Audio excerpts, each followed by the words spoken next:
Hi everyone, my name is Maeve McMahon. I'm the community manager here at Agents of Change.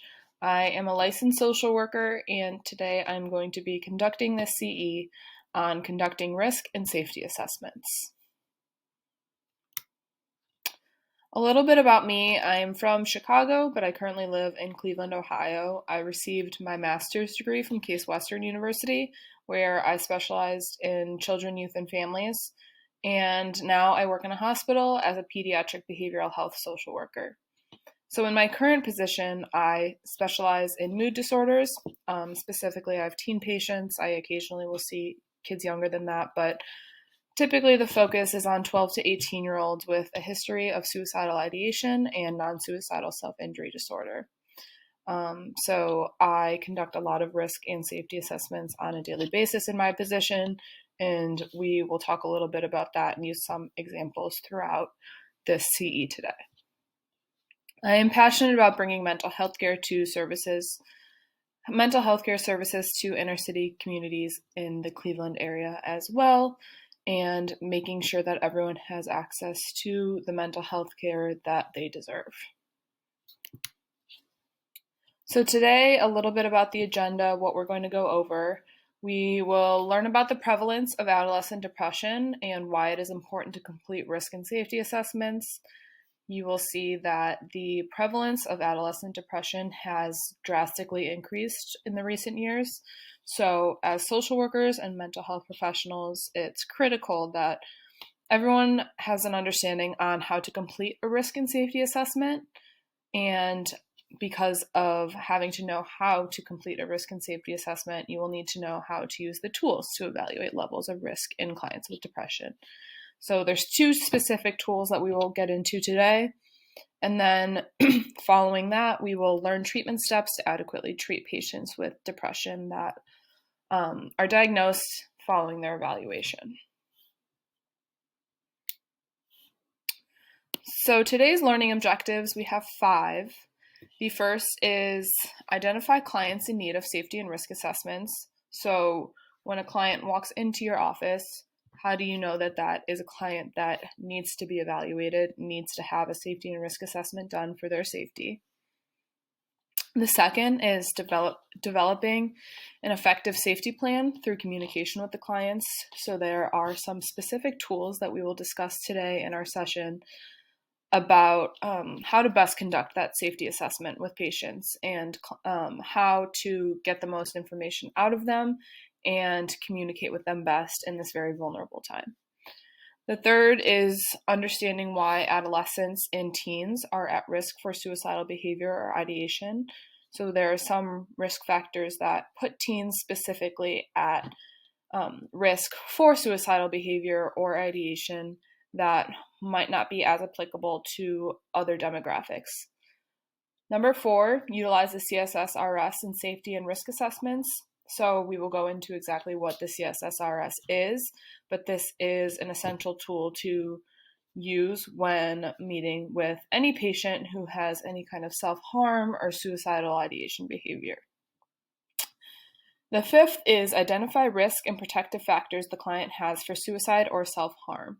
So again, we will get a little bit further into this as the session goes on, but one of the most critical things that we must do with any patient, specifically teen patients in this situation that have any kind of suicidal or self-harm thoughts, we need to identify risk factors and protective factors so that them and their caregivers are aware of these and can either implement the risk factors or implement the protective factors, and take away the risk factors in the home.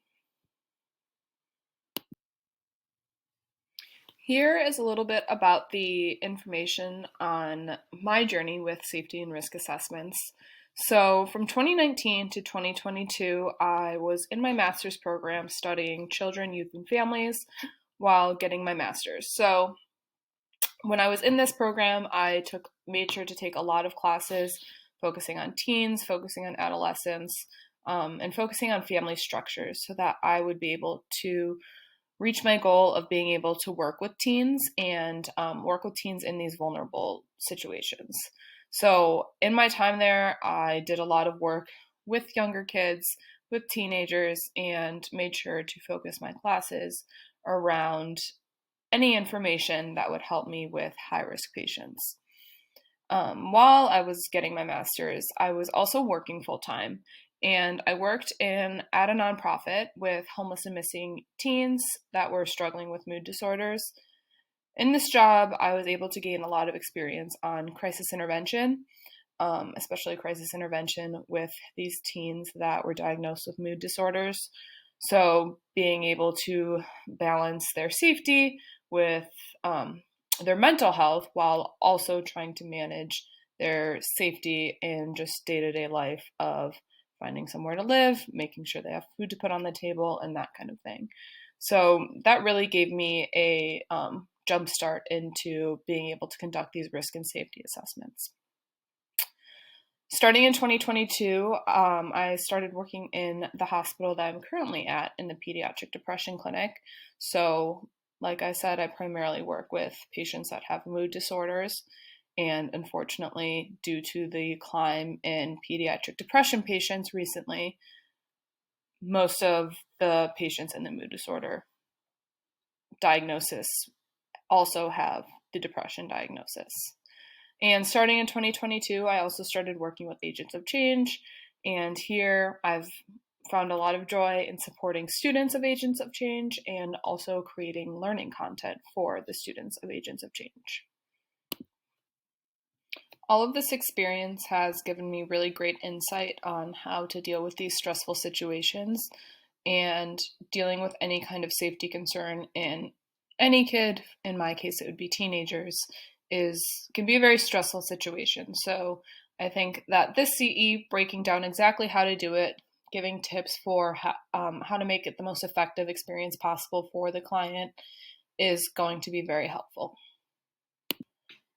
So, as I've already mentioned multiple times, teen depression is very prevalent in the United States. So today we're going to start off with just a quick question to kind of get our bearings about what percentage of teenagers suffer from depression in the United States on a yearly basis.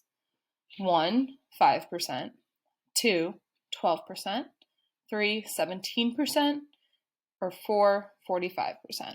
And I will give you guys a moment to kind of think about that and get your answer in.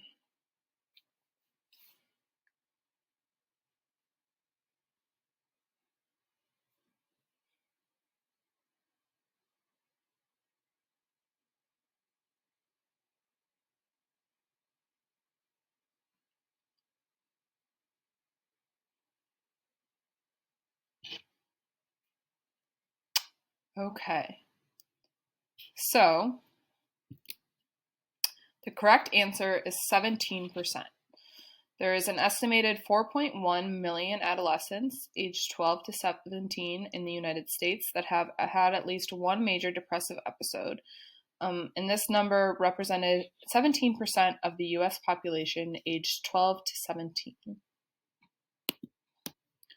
So this data specifically is from 2020, and we know that in 2020 there was a drastic change in everybody's life with COVID, and that definitely increased the amount of people and teens that were struggling with a major depressive episode. So I really like this graph because not only does it go into overall how many people have been struggling, how many adolescents have struggled with a major depressive episode, but it also goes into more details about sex, age, and ethnicity. So you can see here that females are more affected than males with major depressive disorder, and females are actually at 25.2% of females that are adolescents have struggled with a major depressive episode. Males are also at 9.2%. And then here we get into ages. So ages 12 to 13, we're at 11.2%. Ages 14 to 15, we're at 18.2%. And 16 to 17, we're at 21.9%. So that unfortunately is a steady increase on how many children are developing depression as they get older. So there may be some signs when they're a little bit younger, start to hit 13, 14, and that number drastically increases. So from 12 to 13 to then 16 to 17, that number almost doubles, unfortunately. This is why it's important for mental health care professionals to be able to treat depression adequately, so that if there's symptoms that start to show when they are 12 or 13, that can really be targeted at that point. So then with 16 and 17-year-olds, the number can come down because there aren't as many kids going through all of their teen years with depression. I will say that in my experience with the populations that I've seen, the kids are starting to get younger and younger with their ages. So if I had to make a prediction, I would guess that these younger ages, unfortunately, I would guess that the percentage is beginning to increase a little bit. And that's due to a number of different things that we will talk about later on in the CE, in terms of risk factors and different things that they can be exposed to that now they get exposed to at a younger age. Here you can see that the race and ethnicity ratings for depression are not too different, with Hispanic 15.7%, white 18.7%, Black 12.9%, and Asian 13.9%.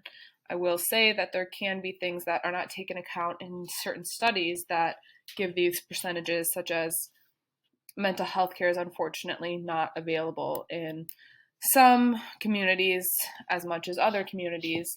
That is also something that we will talk a little bit about today, making sure that this mental health care is available to anyone who needs it.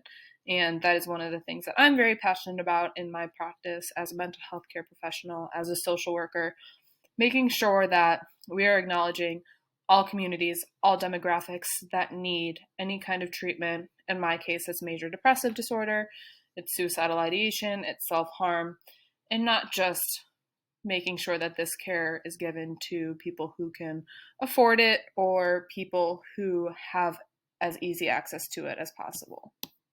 Have you enjoyed this continuing education content so far? Agents of Change offers unlimited continuing education courses and continuing education credits for one affordable annual subscription. We add new courses each and every month, created by our team of experts, including compelling topics like unpacking perfectionism, risk and safety assessments, trauma and loss, and more. All Agents of Change content is presented through high-quality visuals, engaging video, and also includes downloadable audio for on-the-go listening. Learn more and get your first CEUs for free at agentsofchangetraining.com.